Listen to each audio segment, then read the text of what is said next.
Section 1. You will hear a conversation between Cindy and Bob. First, you have some time to look at questions 1 to 10.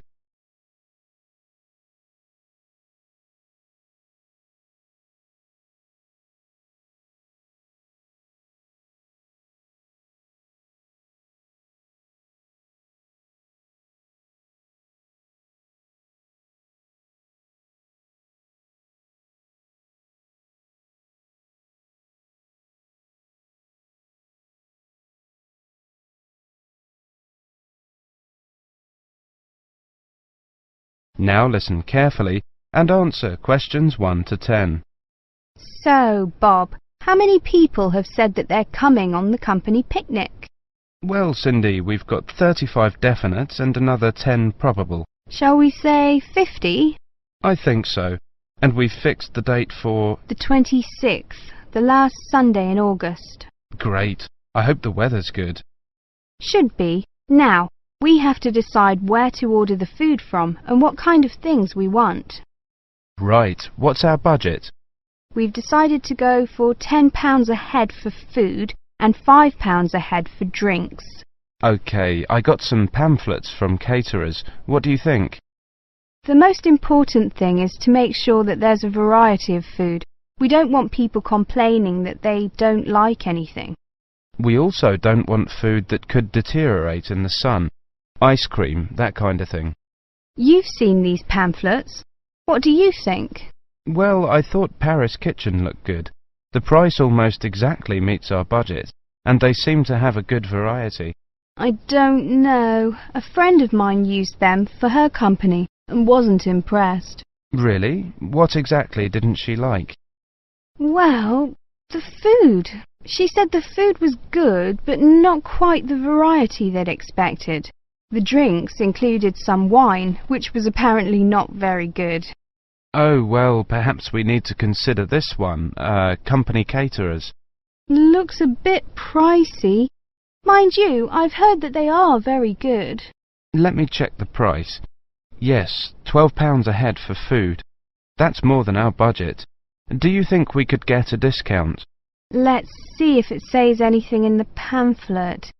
Yes, they do offer a discount for groups of more than 30. 10%. Does that help us? 10% off £12. It's still more than we budgeted for. Hey, look at this one. Celebrations.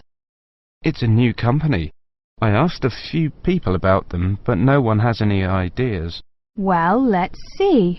£9 a head for food and £5 a head for drinks. That's fine. What kind of food do they have? It says here that they just provide cold meals for picnics. Well, that's okay. And they include vegetarian dishes. We do have some vegetarians to take into consideration. Well, it looks good to me. The only problem is their lack of experience. I mean, it's a bit of a risk, isn't it? Yes, if the food's no good, we'll look incompetent. Ah, look here. It says that we can visit their premises and try some of the dishes they offer. You mean we might get a free lunch? Shall we call them and arrange to go and see them? OK, which day? How about tomorrow? No, we've got that meeting. The day after tomorrow, Thursday. Good. Time? 11? Good. Right, what's their phone number? 28653479. We also need to ask them whether they can deliver straight to the picnic site, don't we? Yes, I don't think that'll be a problem though. I mean, it's on the outskirts of the city, but it's not too far away. Does the price include delivery? It doesn't say, but the other companies include it, so they should. If they don't, our budget still allows us to pay a small fee. That is the end of section 1. You now have half a minute to check your answers.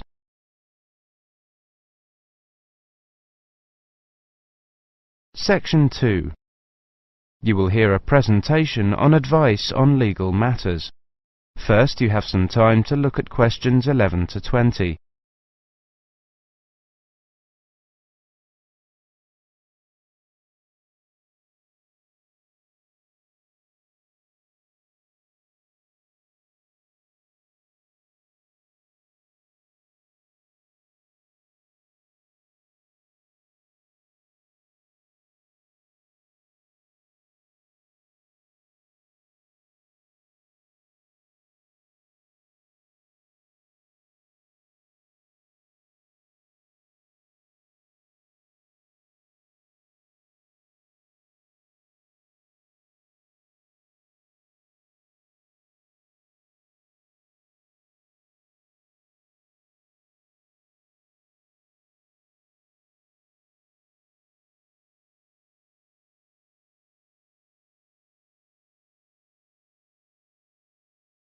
Now listen carefully and answer questions 11 to 20. Good afternoon, everybody. My name is Sally Miller, and I'm here to offer you some advice on legal matters whilst you are studying at this university. Happily, most international students complete their courses without running into any serious legal problems. But if you do find yourself involved in a legal dispute of any kind, ask for help. There are two options. First, contact the students' union or welfare officer. Even if they cannot help you directly, they should be able to advise you where to go for help.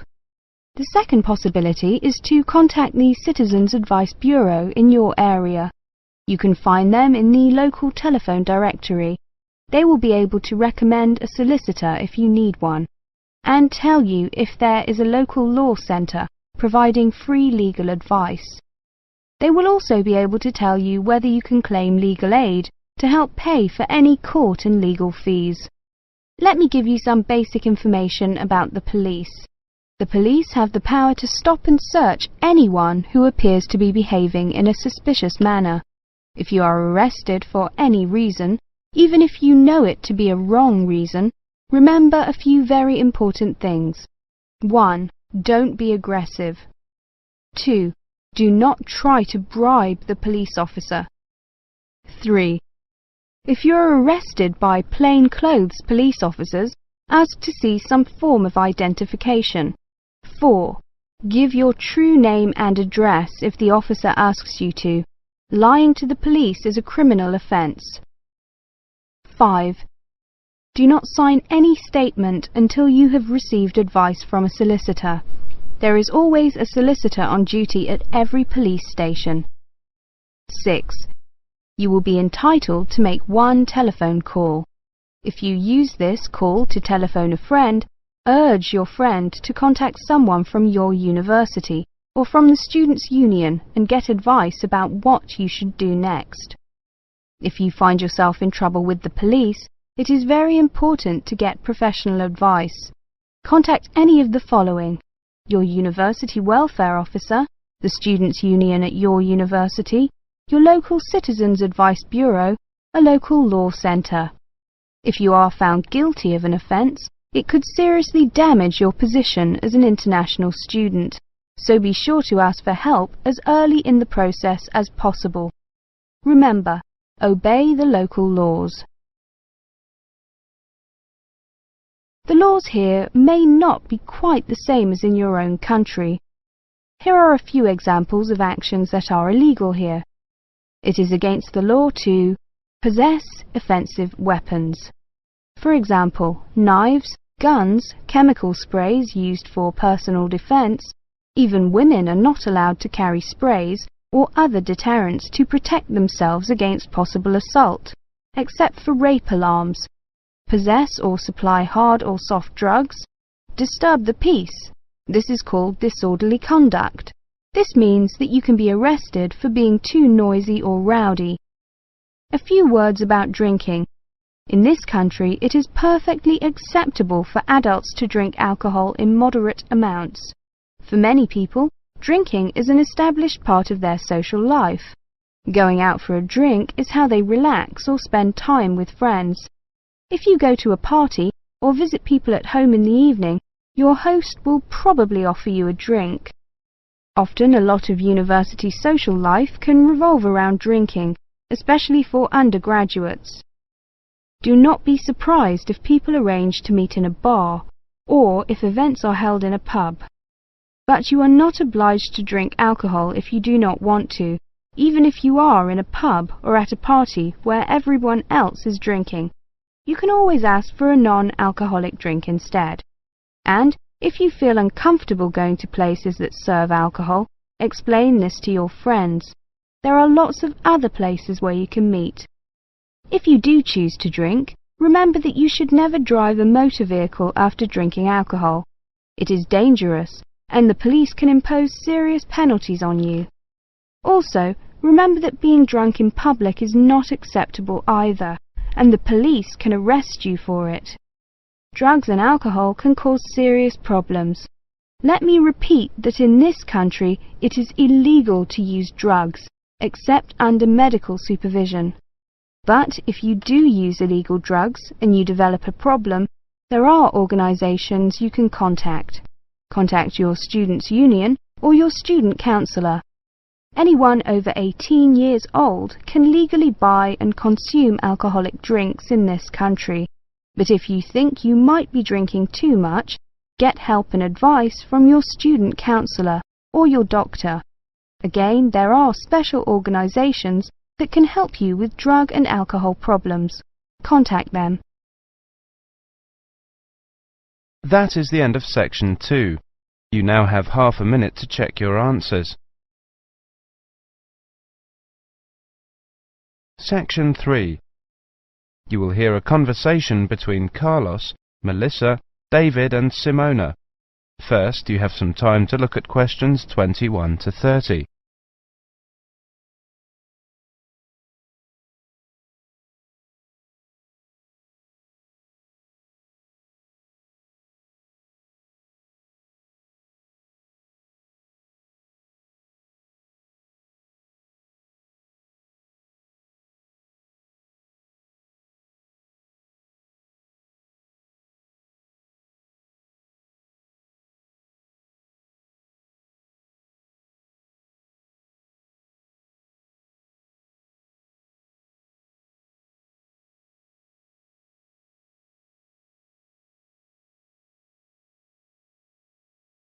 Now listen carefully and answer questions 21 to 30.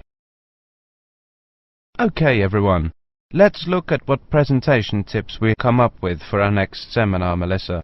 Okay, here's my first tip. Show up early. Some experienced presenters say that something good is bound to happen. I'm not sure about that, but... Well, you may have a chance to head off some technical problem. Also, at the beginning, before you actually begin your presentation, people filter in slowly. It's a great time to introduce yourself. Can't argue with that. Simona has some ideas about opening. Have a strong opening.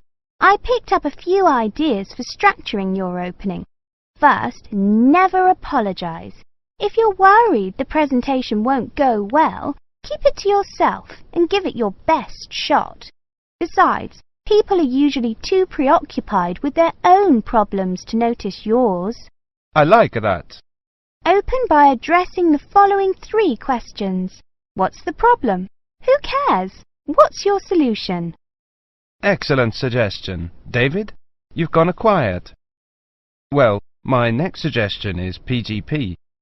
That means that with every subtopic, you should move from the particular to the general and back to the particular. Even though the purpose of a subtopic is to convey the general information, bracing it with particulars is a good way to draw attention and promote retention. I've got another one. This might not be a tip so much as a law. Give everyone at least one piece of paper. A piece of paper is a record from your presentation. People can use that to help recall the details of the presentation, or better yet, to tell others about it. The next tip I have is know your audience. This is, of course, a general piece of advice for public speaking.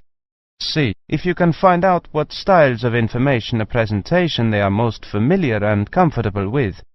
Adapting your presentation to those styles will leave fewer barriers to the direct communication of your material. I like that idea. We mentioned possible technical problems before.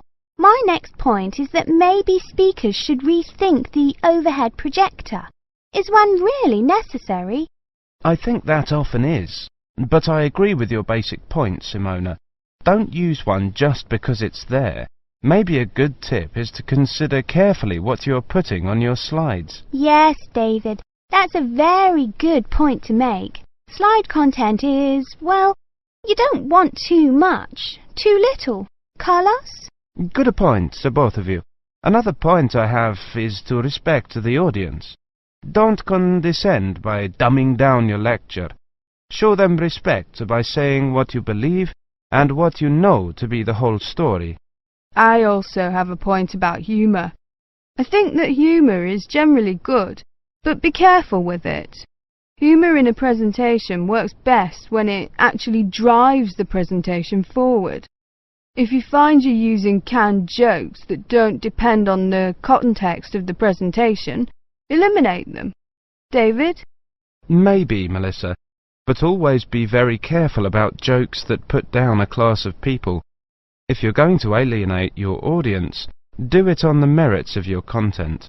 Also, avoid masculine or even feminine pronouns as universals. It can be a nuisance to half the audience. As universals, use the plural they. The Oxford English Dictionary has allowed they as a gender-neutral singular pronoun for years. Thanks, Simona. Thinking towards the end, take care with the questions. Many people judge the quality of your talk not by the 20 minutes of presentation, but on the 30 seconds you spend answering the question. Be sure to allow long pauses for questions. 10 seconds may seem like a long pause when you're at the front of the room, but it flows naturally from the audience's point of view. Let people know you believe your material. Speak with conviction. Believing your subject matter is one of the best ways to speak more effectively. Finish early, and something good is almost bound to happen. If nothing else happens, people will be able to leave early, and suddenly they'll have an extra couple of minutes to do things they didn't think they'd get to. People will really like you if you do that. I think we have missed the key point. Practice. Practice over and over and over. If you can, record your presentation. Play it back and watch yourself. You'll discover 1,000 horrible things you never knew about yourself. Now watch it again without the sound. Why are your hands flying around like that? Now listen to it with the picture. Get rid of those ums. Now watch it at twice the normal speed. This emphasizes low-frequency cycles in your gestures. David, those were excellent points. I have one more, something quite simple, but often overlooked. I read that the two most dehydrating things you can do in a modern civilization are live presentations and air travel. I don't know if it's really true, but the message is that the way to stay sharp is to drink lots of water. Take care of your body, especially your voice. If possible, avoid alcohol too. So, we've got to organise these points now. That is the end of section 3. You now have half a minute to check your answers. Section 4. You will hear a monologue on the subject of the Celts. First, you have some time to look at questions 31 to 40.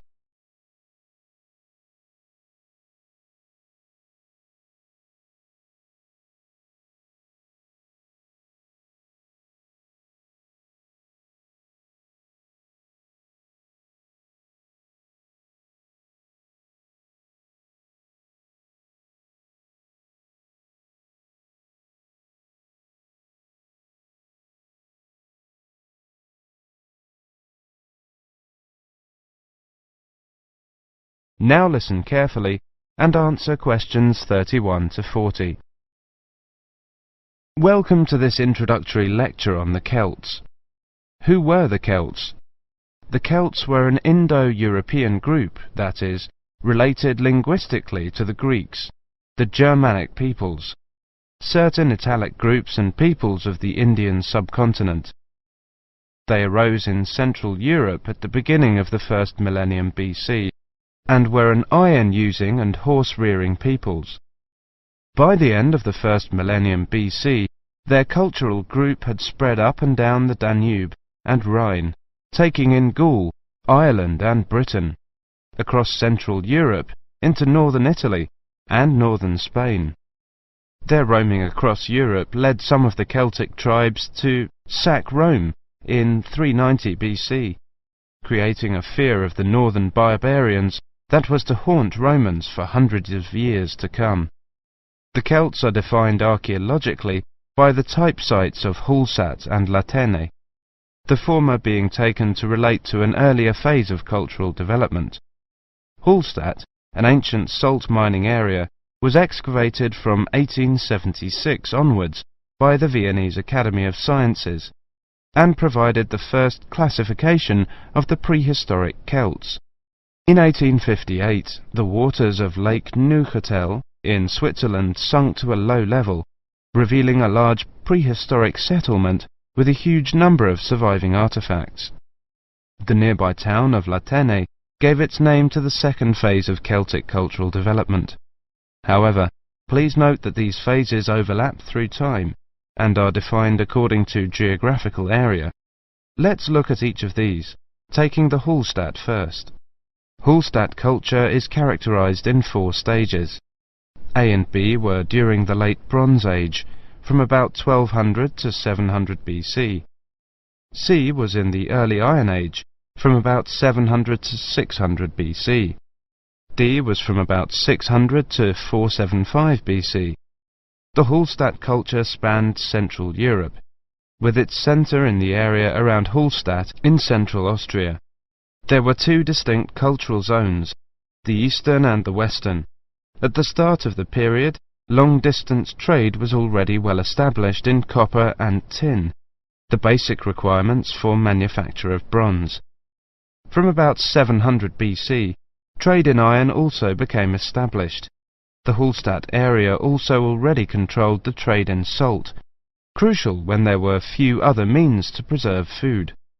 Control of these 2 crucial trade goods, iron and salt, provided the basis for the accumulation of wealth and influence.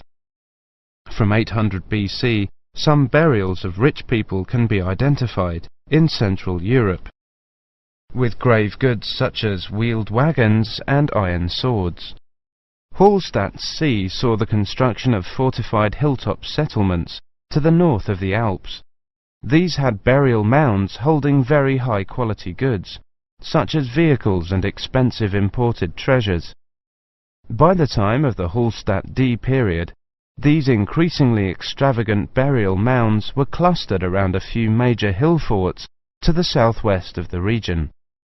This suggests a development and a concentration of wealth and social power, possibly based on the development of Massilia, present-day Marseille, as a Greek trading port. The expansion of luxury trade brought greater opportunities for profit and helped to create an increasingly stratified society, with the development of a wealthy nobility.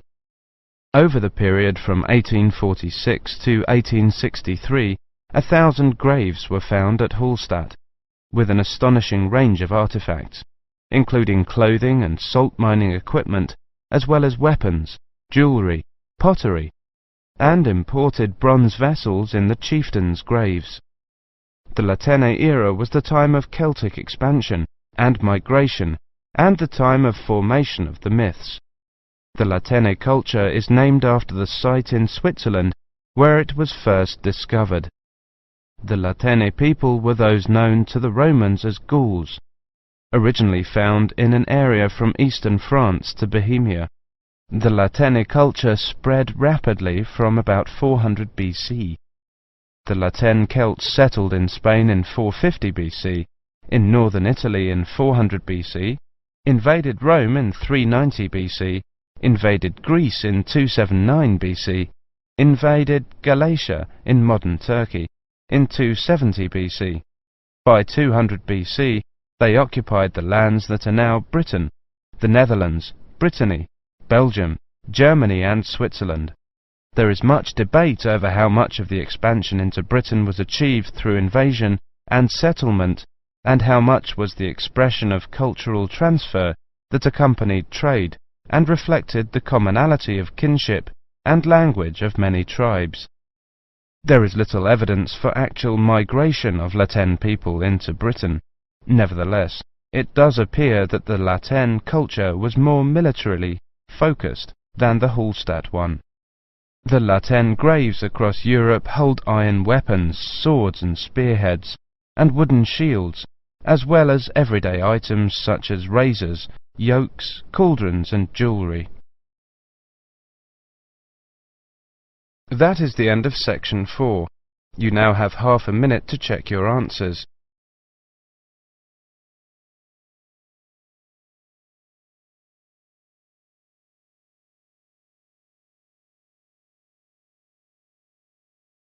That is the end of the listening test.